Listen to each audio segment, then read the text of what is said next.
గుజరాత్లో ప్రేమ వివాహాలు, రిజిస్టర్డ్ మ్యారేజీలు చేసుకోవాలనుకునే యువతీ యువకులకు ఆ రాష్ట్ర ప్రభుత్వం షాక్ ఇచ్చింది.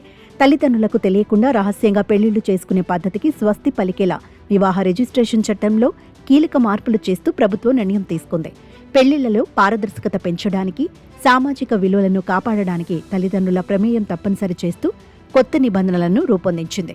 ఇకపై తల్లిదండ్రుల అంగీకారం లేదా కనీసం వారికి సమాచారం అందకుండా పెళ్లిని రిజిస్టర్ చేయడం అసాధ్యం కానుంది. రిజిస్ట్రేషన్ ప్రక్రియలో వధూవరుల డిక్లరేషన్ అత్యంత కీలకం. తమ వివాహం గురించి తల్లిదండ్రులకు తెలుసా లేదా అనే విషయాన్ని వారు దరఖాస్తులో స్పష్టంగా పేర్కొనాలి.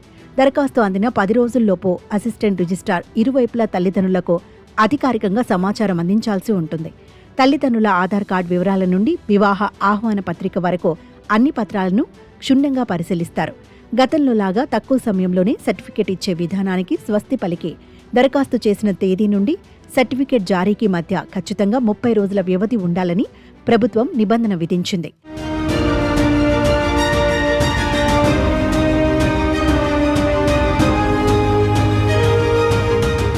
సాంకేతికతను జోడిస్తూ రాష్ట్ర ప్రభుత్వం త్వరలోనే ఒక ప్రత్యేక ఆన్లైన్ పోర్టల్ను కూడా ప్రారంభించనుంది. ఎవరైనా వివాహ రిజిస్ట్రేషన్ కోసం దరఖాస్తు చేసుకున్న వెంటనే వారి తల్లిదండ్రుల మొబైల్ ఫోన్లకు వాట్సాప్, SMS రూపంలో సమాచారం వెళ్లేలా ఈ వ్యవస్థను రూపొందిస్తున్నారు. వివాహానికి సంబంధించిన ఫోటోలు, వీడియోలు, సాక్షుల వివరాలను కూడా ఈ పోర్టల్లో అప్లోడ్ చేయాల్సి ఉంటుంది. మతాంతర, ప్రేమ వివాహాల విషయంలో తల్లిదండ్రుల ప్రమేయం పెంచడం ద్వారా భవిష్యత్తులో వచ్చే చట్టపరమైన ఇబ్బందులను అరికట్టవచ్చని గుజరాత్ ఉప ముఖ్యమంత్రి హర్ష్ సంఘ్వి ఈ సందర్భంగా పేర్కొన్నారు.